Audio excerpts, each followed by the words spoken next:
শুধু দর্শক, জাতীয় প্রেস ক্লাবের সামনে আমি দেখতে পাচ্ছি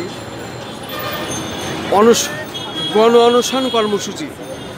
এবং এই গণ অনশন কর্মসূচি আমরা দেখতে পাচ্ছি একটি ব্যানার লিখেছেন জাতীয় প্রেস ক্লাবের সামনে, এবং ব্যানারে ছবি সম্মিলিতভাবে লেখা আছে। তারা লিখেছেন, উপদেষ্টা পরিষদ থেকে গণহত্যার আসামি আওয়ামী লীগের দোসর বসিরউদ্দিনকে অনতিবিলম্বে অপসারণ এবং শ্রম মন্ত্রণালয়ে উপদেষ্টা হিসেবে শ্রমিক প্রতিনিধি নিয়োগের দাবি। এবং এই দাবিতে তারা গণ অনশন কর্মসূচি পালন করছেন। আমি এই গণ অনশন কর্মসূচি যারা পালন করছে তাদের কাছ থেকেই আমরা শুনতে চাই, আপনি এই যে একটি ব্যানার নিয়ে এখানে দাঁড়িয়েছেন, এবং এখানে আমি দেখতে পাচ্ছি উপদেষ্টা পরিষদ থেকে গণহত্যার আসামি আওয়ামী লীগের দোসর বসিরউদ্দিনকে অনতিবিলম্বে অপসারণ। কী কারণে আপনি অপসারণ চাচ্ছেন? এবং ওনার পরিচয় দিয়ে যে বলতে পারতেন যে এই কারণে ওনার অপসারণ আমি দাবি করছি, কেন এই কর্মসূচি পালন করলেন হঠাৎ আপনি? কারণ নিয়োগ হলো কেবল আজ 2-3 দিন হচ্ছে। ধন্যবাদ আপনাকে। আমরা দীর্ঘ 16টা বছর ফ্যাসিস্ট সরকারের অধীনে আমরা ছিলাম। এই ছাত্র শ্রমিক জনতা সম্মিলিতভাবে এই ফ্যাসিস্ট সরকারকে এদেশ থেকে উৎখাত করেছে।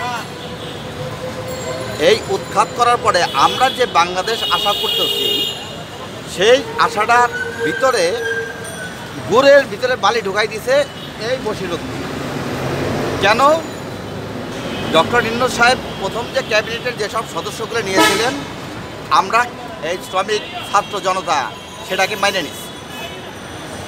এখন দেখা যাচ্ছে আবার নতুন করে কিছু উপদেষ্টা যুক্ত হচ্ছে এই ক্যাবিনেটে। আমরা চাই না যে এই ক্যাবিনেটে এমন কোনো লোক আসুক যে লোকগুলো আওয়ামী লীগের দোসর ছিল। এই বসিরউদ্দিন হলো আওয়ামী লীগের একজন দোসর। তার ভাই আফিল উদ্দিন ছিল আওয়ামী লীগের এমপি, এবং উনি ছিল আওয়ামী লীগের একজন প্রভাবশালী নেতা। তাই এখন যদি এই আফিল উদ্দিনকে যদি এই উপদেষ্টা মণ্ডলের সদস্য করা হয়, আমি মনে করব যে আওয়ামী লীগকে আবার পুনর্বাসন করানোর একটা ষড়যন্ত্র চলছে। তাই অনতিবিলম্বে এই আফিল উদ্দিনকে এই বসিরউদ্দিনকে উপদেষ্টা মণ্ডলের সদস্য থেকে বিতাড়িত করতে হবে, এটা আমাদের দাবি।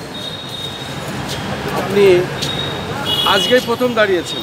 গতকাল দাঁড়িয়েছি। গতকালও ছিলেন? হ্যাঁ, গতকাল সারা রাতও ছিলাম আমরা, সারা রাত। শুধু দর্শক, আপনার নাম কি বললেন? আমার নাম মোহাম্মদ শামীম মোল্লা।